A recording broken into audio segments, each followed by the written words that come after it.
Caleb Ward had asked for a quiet woman, and he had said so plainly in the letter, written in a hand that slanted hard to the right, because he had learned his letters late and never trusted the loops the schoolteachers favored. He wanted someone who could keep a cabin, mend what tore, and leave a man his silence at the end of a day spent fighting weather and stone. He did not want talk at supper. He had buried the only conversation he ever cared about 3 winters back, under a cairn on the south slope where the first sun struck in spring, and he had no intention of filling that quiet with chatter.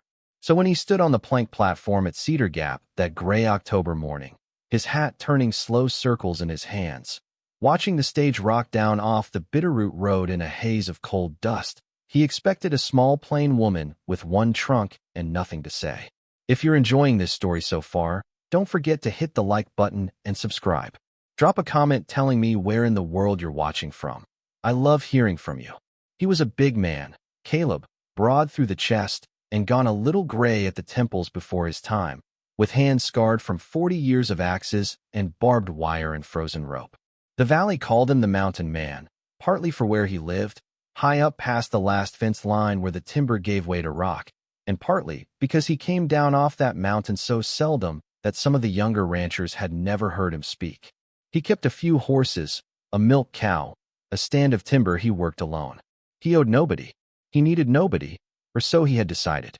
The wife was a practical matter, nothing more. Winters were long and the chores were many, and a man could only do so much before the cold started winning the small battles that eventually decided everything. The stage stopped. The driver climbed down and worked the door, and Caleb Ward's careful plan came apart in the space of a breath. She stepped down first, and she was not what the letter had promised, or maybe she was, and the letter had simply never imagined the rest. She was perhaps 30, slim, with brown hair pinned back under a faded bonnet and a face that had been weathered by something harder than sun. Plain enough, by the measure of men who measured such things. But she did not come down alone. She turned at the bottom step and reached up, and a small boy was handed down to her, maybe 7 years old, thin as a fence rail, his eyes huge in a pale face. Then a girl, younger, 4 or 5, who clung to the woman's skirt the moment her feet touched the boards and would not let go. And then the driver hauled down not one trunk, but a battered trunk and a wooden crate bound with rope, and from inside the crate came a sound that turned every head on the platform. A low, rolling wicker. Something alive in there. Something the size of a dog, but not a dog. The handful of men loitering near the depot went still. Old Pruitt, who ran the freight office. 2 of Vernon Stagg's hired hands leaning on the rail with cigarettes gone cold in their fingers. They looked at the woman and the children and the crate that made animal noises, and then they looked at Caleb Ward, who had ridden 2 days down off his mountain to fetch a silent wife and was now standing there with his hat frozen in his hands. "Mr. Ward," the woman said. Her voice was low and even, not timid. "Careful. I'm Marin Hale. I wrote you." "You did," Caleb said. It was all he could find. She did not apologize. That was the first thing he noticed about her, the thing he would remember later. A woman in her position, arriving with 2 children she had never mentioned and a crate that wailed, might have rushed to explain, to soften it, to beg his patience. She did none of that. She set her hand on the boy's shoulder, and she looked Caleb Ward straight in the face, and she waited to see what kind of man he was going to be. "The children," he said. "Sam and June," she said. "Their mother died on the trail out of Bismarck. Fever. There was no one. The company wanted to leave them at the mission in Cheyenne." She paused, and something moved behind her eyes, banked low like a coal. "I would not let them." Caleb looked at the boy, Sam, who had drawn himself up tall and put his thin body half in front of the little girl, the way a creature does when it has learned that the world takes things from it. He looked at June, who had her face buried in Marin's skirt. He looked at the crate. "And that," he said. "A foal," Marin said. "Orphaned the same as them. The mare broke a leg in a creek crossing and had to be put down. The foal would have been left too." She did not look away. "I would not let that happen either." One of Stagg's men laughed, short and ugly, and said something to the other under his breath, and they both grinned. A bride who couldn't even arrive plain. A mountain man saddled before sundown with a ready-made family and a crippled colt. It would be all over the valley by supper, and they knew it, and the knowing made them generous with their amusement. Caleb Ward heard them. He had spent his whole life hearing men like them. He put his hat back on his head, slow, and he walked to the crate, and he crouched and looked through the slats. The foal looked back at him, a red bay, leggy and thin, with a white blaze and one walleye, pale blue, that gave its face a strange, unbalanced look. A scrub colt, worth nothing, the kind of animal a sensible man drowned at birth. "It eat?" he asked, not turning. "Mash and goat's milk," Marin said. "I have been managing." He stood. He looked at the two hired hands until their grins went uncertain, the way a grin does when the man you are laughing at is twice your size and has not laughed back. Then he turned to Marin Hale and her two stolen children and her worthless colt. "Wagons behind the freight office," he said. "It's a hard road up. We'll want to start before noon." That was all. He picked up the trunk in one hand and the crate in the other as if neither weighed anything, and he started walking, and Marin Hale stood a moment with her mouth slightly open, and then she gathered the children and followed the mountain man up the street. The road to Caleb's place climbed 9 miles through timber and switchback, and they did not speak much of it. The boy Sam sat rigid on the seat between them, watching everything, missing nothing. The little girl slept against Marin's arm before they had cleared the 2nd mile. The foal jostled in its crate in the wagon bed and called now and then, and each time, Caleb felt it through the boards under his boots, that small living insistence, and said nothing. Near the top, where the trees thinned and the whole valley opened below them gold and dying in the late light, Marin spoke. "You expected one quiet woman," she said. "I know what I've brought into your house. If you want to set us down at the gap and send for another, I won't hold it against you. But I'll not give up the children, and I'll not give up the colt, so you should know that before you decide." Caleb watched the road. The horses leaned into the grade. "My first wife talked," he said after a long while. "Talked all the time. Hummed when she worked. Sang in the mornings, off-key, every blessed morning." He stopped. His jaw worked. "Quiet as 3 years of my life have been the ones since she stopped." Marin did not answer. She understood that he was not finished and that the rest was hard for him. "I asked for quiet because I thought quiet was what I wanted," he said. "I was wrong about a lot of things after she died. Reckon I can be wrong about that, too." He clicked his tongue at the team. "Cabin's just past the rise. There's a lean-to we can fix up for the colt before the snow." That was how Marin Hale came to the mountain, and how Caleb Ward, who had wanted nothing, found his house full by nightfall of 2 children and a crippled foal and a woman who would not apologize for any of it. The valley talked, the way Caleb had known it would. Within the week, every rancher between Cedar Gap and the river had heard that the mountain man's mail-order bride had come with a brood and a walleyed scrub colt that wasn't worth its feed. They laughed about it at the general store and at the Sunday gatherings Caleb never attended.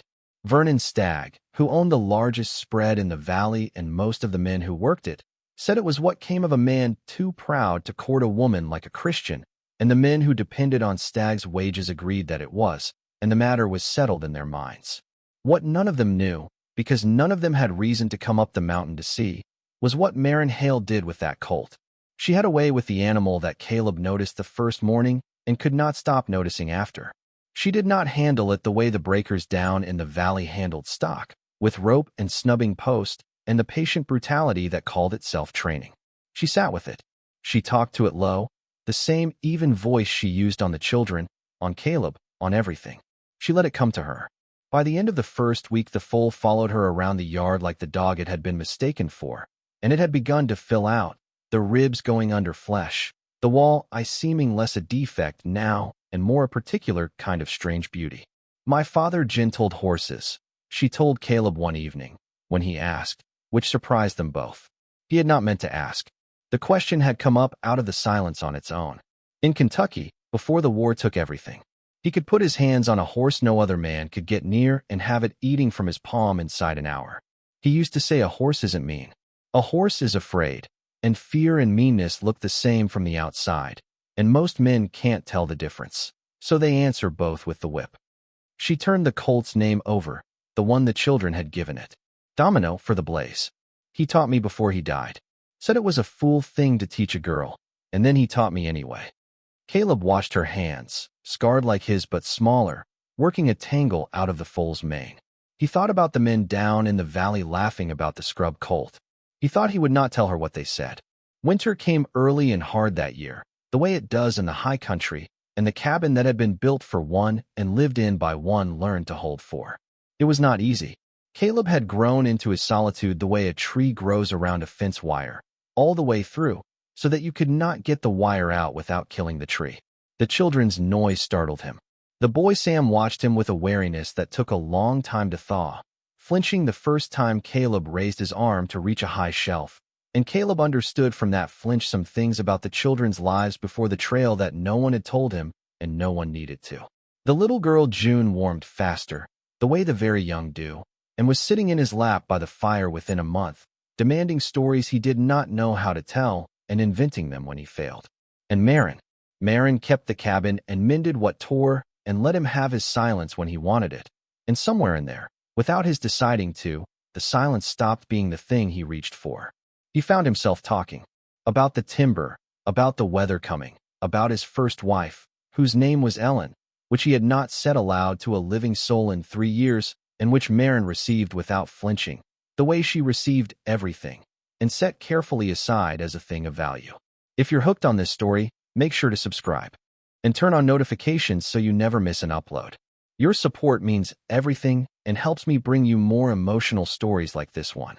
It was the deep of January when the valley's opinion of Marin Hale began to change, and it changed because of a horse, the way most things in that country eventually did. Vernon Stagg had bought a stallion the autumn before, a black brought in by rail from a breeder in the east, a magnificent animal with papers and a price that had been talked about for 100 miles. Stagg meant to build a line off him, to put his brand on the best blood in the territory. There was only one trouble with the stallion. No man could ride him. 3 of Stagg's best hands had tried. The horse had thrown 2 of them and put the third in bed for 6 weeks with a shattered collarbone. And a man brought down from Helena, who broke horses for the army, had taken 1 look and a single fall and gone back to Helena. The black stood now in the stoutest corral on Stagg's place, beautiful and useless, a fortune in horseflesh that wanted to kill anything that came near it. And Vernon Stagg's pride curdled a little more every day he had to look at it. Caleb heard about it the way he heard about everything, late and secondhand, from Pruitt at the freight office when he came down for supplies. He did not think much of it. A rich man's expensive trouble was no concern of his. But he mentioned it at supper, an idle thing, a bit of valley news to fill the dark, and he saw Marin go still over her plate. "What color is the eye?" she asked. It was a strange question, and he did not have the answer. But the next time he went down, he asked, and the answer came back that the stallion was wall-eyed on the left, the same pale blue as the scrub colt sleeping warm now in Caleb's lean-to. And when he brought that home to Marin, she set down her sewing and was quiet a long time. "A horse like that isn't broken," she said finally. "It's frightened past the place where it can think. Somebody hurt it bad, early, before it had any defense. And then every man who's tried since has proved to it that men can't be trusted, that the corral is a place where pain comes." She looked at the fire. "They'll kill it eventually, or it'll kill one of them, and they'll have to. And it was never the horse's fault. Not one bit of it." "That's Stagg's problem," Caleb said. "Yes," Marin agreed. And she picked her sewing back up. But Caleb had been married once before, and he had learned to read a woman gone quiet, and he knew the matter was not closed. It came to a head in March, when the worst of the snow had broken and the valley was a sea of mud. Word came up the mountain that Stagg had given the stallion a week. Either a man would ride it by the spring gathering or Stagg would have it shot, because he would not feed an animal that made a fool of him, and he had said as much, loudly, to anyone who would listen. There was a kind of cruelty in it that the valley enjoyed, the spectacle of the great horse and its great failure, and men were already saying they would ride out to watch the shooting if it came to that. Marin made her decision at the breakfast table, and she made it the way she did everything, plain and without apology. "I'm going down to see Vernon Stagg," she said. "I'd like to take Domino, and I'd like you to come, if you're willing, but I'll go alone if you're not." Caleb set down his coffee. "Stagg won't see you," he said. "Stagg doesn't see women about horses. Stagg barely sees men about them." "He'll see me," she said, "when I tell him what I'm offering. And if he laughs, then he laughs, and we come home, and the horse dies, and at least I'll have tried." She looked at him across the table, at the children eating their mush, at the whole improbable household the 2 of them had somehow built out of a misunderstanding and a hard winter. I can't watch them shoot it for being afraid, Caleb. I've watched too many things get destroyed for being afraid. I won't add this one to the list if there's a thing I can do." He looked at her a long moment. Then he stood and went for his hat. "Bring the Colt," he said, "and dress warm. It's a hard road down." Vernon Stagg's ranch sat in the fat bottomland by the river, a sprawl of barns and bunkhouses and a white two-story house that the valley considered a kind of palace. When Caleb Ward's wagon rolled into the yard with a wall-eyed scrub colt tied behind it and a plain woman on the seat, the work of the place stopped to watch, the way work always stopped to watch Caleb, and stopped harder now for the strangeness of his cargo. Stagg came out onto his porch, a heavy man going soft, with a gold watch chain across his belly and a face that had never in its life been told no by anyone it considered beneath it. "Ward," he said, "come down off your hill at last," and brought the famous bride. He looked at Marin with open amusement. "And the famous Colt. We've all heard about the Colt." "Mr. Stagg," Marin said. She climbed down from the wagon without waiting for help, which she did not have, since Caleb was seeing to the team, and she walked across the mud to the bottom of his porch steps. "I understand you've a black stallion you mean to shoot." The amusement on Stagg's face flickered, just slightly. He did not like the horse spoken of. It was his shame, sitting out there in the corral. "I've a worthless animal that's near killed 3 men, he said. "What's it to you?" "I'd like to ride him," Marin said. The yard went silent. Somewhere a man choked back a laugh. Stagg stared at her, as if she had spoken in a foreign tongue. "You'd like to ride him," he repeated. "Inside a week," Marin said. "I'd ask you to feed and stable my colt while I work, since I'll need to be near. And I'd ask one thing in return, if I succeed. Not money." She paused. "If I gentle that horse, I want your word, in front of these men, that you'll never again say in this valley that my husband was a fool to take me, nor that the children are anyone's burden, nor that anything I brought into his cabin was worthless. I want that said, by you, where it'll travel as fast as the laughing did." It was a strange price, and Stagg did not understand it, and the men around the yard did not understand it. But Caleb Ward, holding the team's bridle, understood it perfectly. She was not after the horse. The horse was the means. She had come down off the mountain to buy back, with the one coin she had, the standing that the valley had stripped from the man who had taken her in. Stagg laughed. He could not help it. The whole thing was so absurd that laughter was the only fit answer. "Tell you what," he said. "You sit that black for 10 minutes, the way you're standing there in your skirt, and I'll say whatever you like. I'll say it in church. Because it'll never happen, woman. Men who break horses for the army couldn't sit him." He spread his hands to his audience, who grinned along on cue. "But you're welcome to break your neck trying. We could use the entertainment before the shooting." "A week," Marin said. "Starting today. And no man comes near that corral while I work. Not one. That's my only condition." Stagg, certain he was watching a foolish woman dig her own grave, agreed to all of it. They did not let her ride that day, or the next, or the one after. That was the part no one had expected, the part that began, slowly, to silence the laughter. The men gathered the first morning to watch the spectacle and found there was no spectacle. Marin Hale walked into the corral with the wall-eyed black, and she did not touch him, and she did not rope him, and she did not so much as raise her voice. She sat down on an overturned bucket in the center of the pen, in the cold and the mud, and she did nothing at all. The horse charged the rails. The horse screamed and struck and showed the whites of his eyes, and she sat on her bucket with her hands in her lap and let it spend itself. And when one of the watching men called out advice, she turned and looked at him until he stopped, and then she turned back to the horse. She sat there, on and off, for 2 days.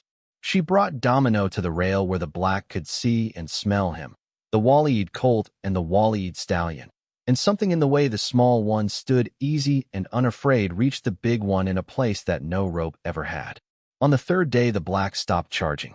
On the 4th he came to within a length of her and stood blowing, trembling, and ate a handful of grain from the ground where she had dropped it, and she still did not touch him. On the 5th day she laid her hand on his neck for the first time, and the men at the rail, who had stopped laughing somewhere around the 2nd day and had started, despite themselves, to come back each morning, fell so quiet you could hear the river. On the 7th day, Marin Hale rode Vernon Stagg's black stallion around his corral at a walk, then a trot, then a slow, easy lope, sitting him bareback with nothing but a length of soft rope, while the whole of the valley that had come to watch a shooting watched, instead a thing most of them would tell their grandchildren about. The horse was not broken. Anyone could see that. The horse had simply, finally, been believed. He moved under her like water, that terrible, beautiful animal, gentle as the colt that watched from the rail, and when she brought him to a stop and slid down and put her face against his and stood there a moment with her eyes shut, more than one hard man at the fence had to look away and clear his throat and find something to do with his hands. Vernon Stagg kept his word. He was not a good man, but he was, in the way of such men, a proud one, and pride would not let him be the sort who broke a bargain in front of 50 witnesses.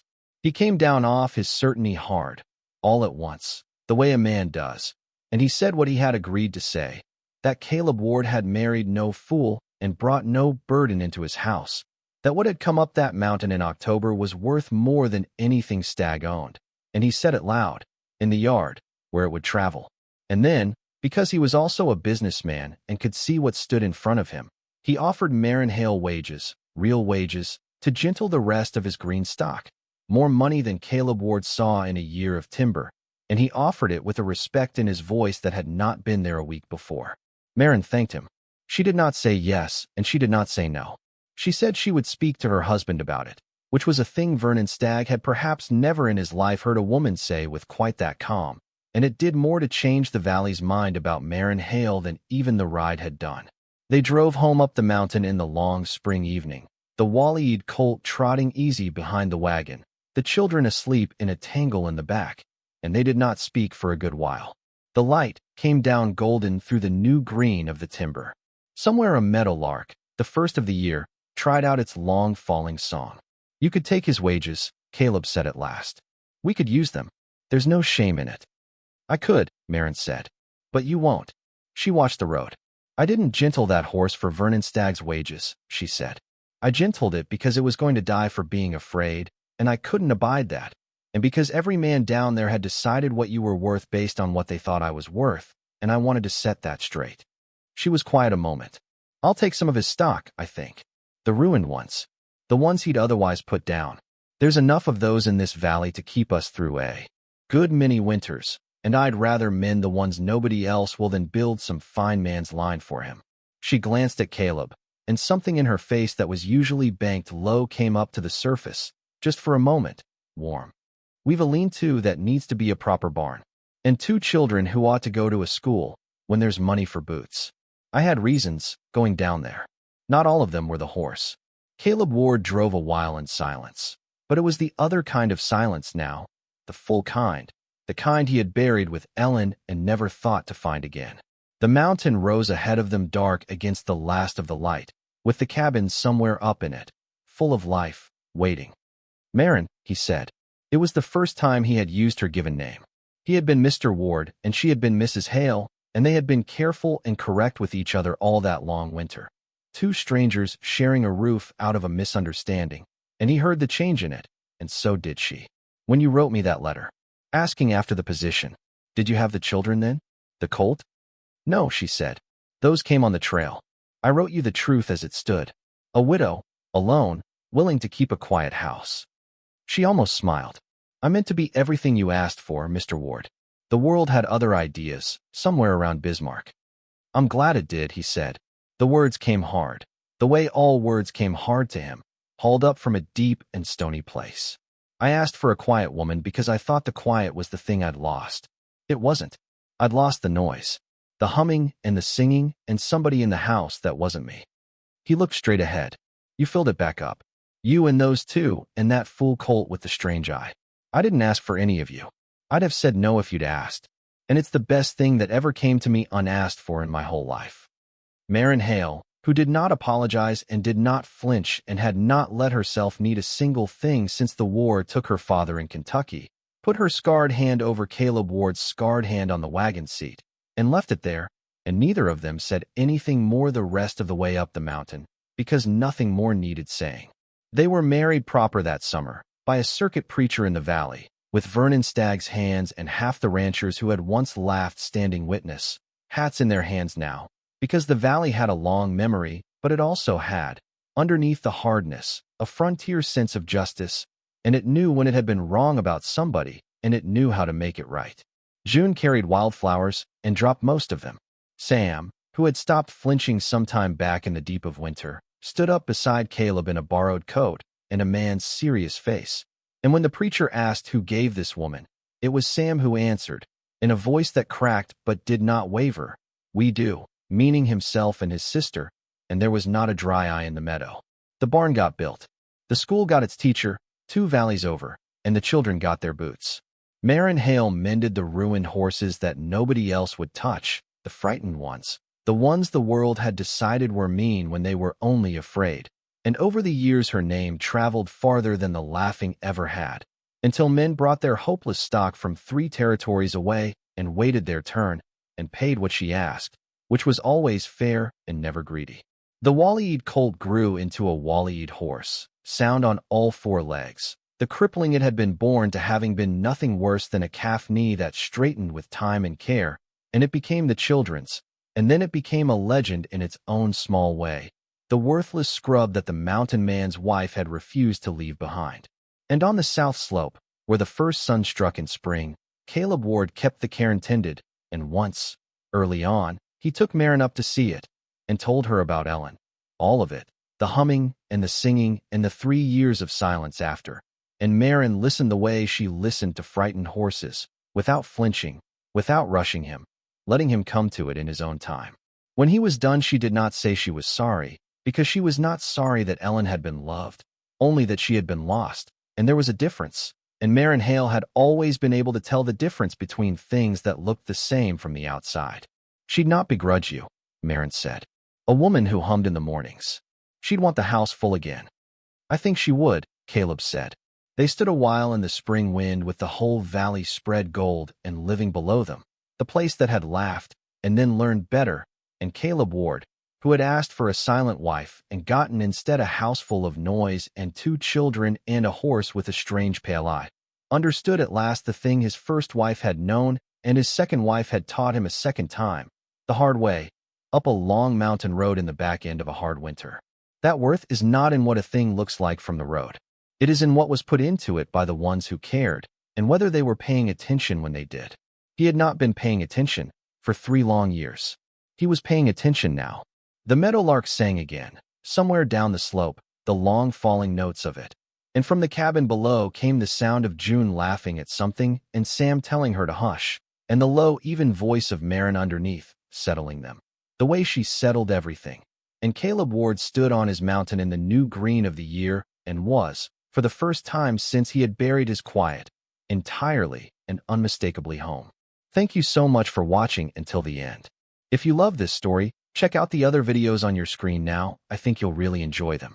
And don't forget to subscribe if you haven't already. See you in the next story.